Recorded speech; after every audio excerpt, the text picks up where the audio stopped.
Spending upwards of around $1 billion. Tämä mies katsoo olympiakisoja ennen kaikkea PR-silmin. Australialainen Miles Rose työskentelee brittiuimarien PR-miehenä. Ja tietää, että minkä tahansa lajin urheilijasta voi yhdessä olympiayössä tulla megatähti.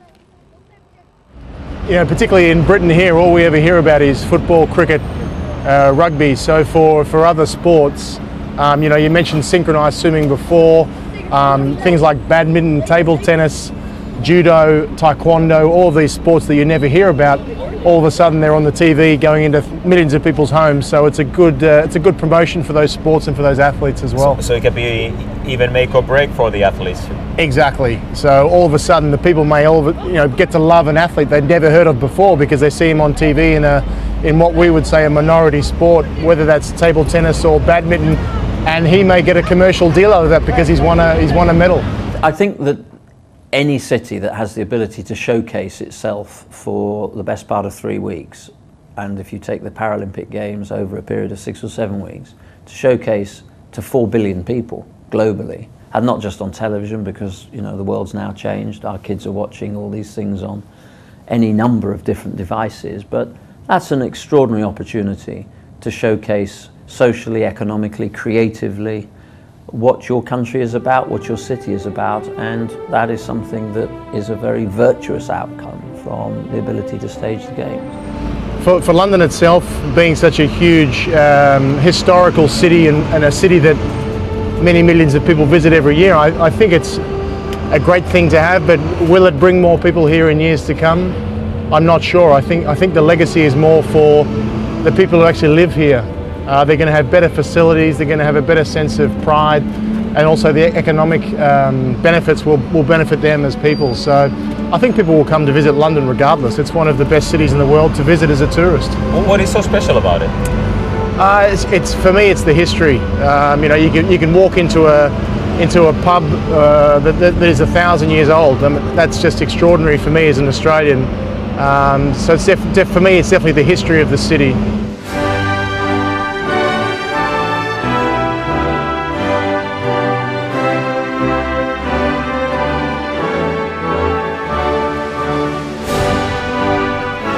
Lontookin hakee totta kai PR-boostia kisoista. Järjestäjät ovat valinneet parhaat imagolliset ja taloudelliset myyntivalttinsa näyteikkunaan. Tänne pääministerin takapihalle on päätetty tuoda beach ja bikinit. Kisajärjestäjät ovat koko ajan puhuneet olympialaisten perinnöstä ja yksi suurimpia syitä, minkä takia Lontoo sai ennakkosuosikki Pariisin edestä kisat järjestettäväkseen, on järjestäjän lupaus yhdistää kestävästi uutta ja vanhaa, pysyvää ja tilapäistä. Tämäkin tässä on Horse Guards Parade keskellä Lontoota. Tähän tulee beach volleyball stadion 5,000 ihmiselle. Tuodaan 3,000 tonnia hiekkaa ja maailman parhaat beach volleyball pelaajat.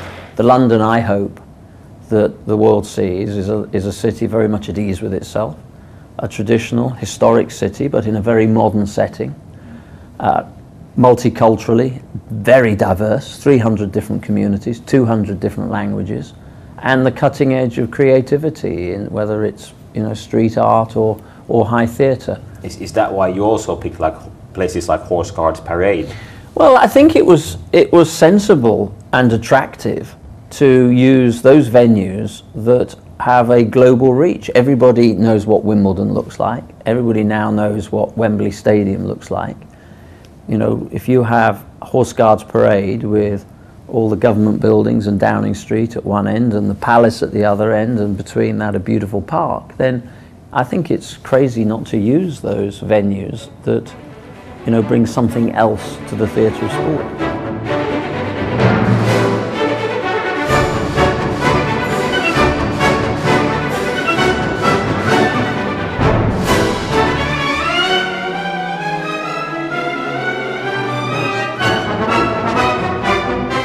The Games is also broader than that. We will have a very strong cultural Olympiad. We will have a festival 2012 where there will be music, art, dance, theatre, street fashion, literature. These are all very important, and that sits at the heart of the Olympic movement as well. the whole emphasis of the games is on the athletes and their achievements, and rightly so. These athletes are sacrificing 4 years of their life to compete on the big stage, and then what happens afterwards is people celebrate their achievements, and that's the great thing about being a spectator at the Olympics, is you get to celebrate with someone from Finland, someone from Denmark, someone from Holland. You're in a park, you're in a hotel, you're in wherever it might be. There's a great sense of joy, of happiness, of celebrating another country's result if it's not yours. There's a real sense of fun. Ilo, yhteisöllisyys, urheilun juhla. Niistähän olympiakisat pitäisi muistaa. Ikävä kyllä, Ateenan ja Pekingin kisat muistetaan lähinnä siitä, paljonko ja kuka maksoi. Hyvää PR:ää on myös se, ettei törsätä.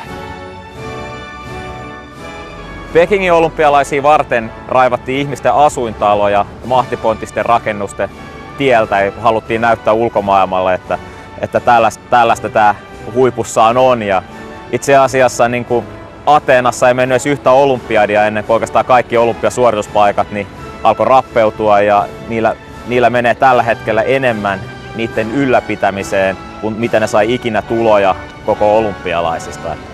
Lontoo on luvannut kestävän kehityksen olympialaista ja saanut sen sitä varten, niin katsotaan mitä heillä käy.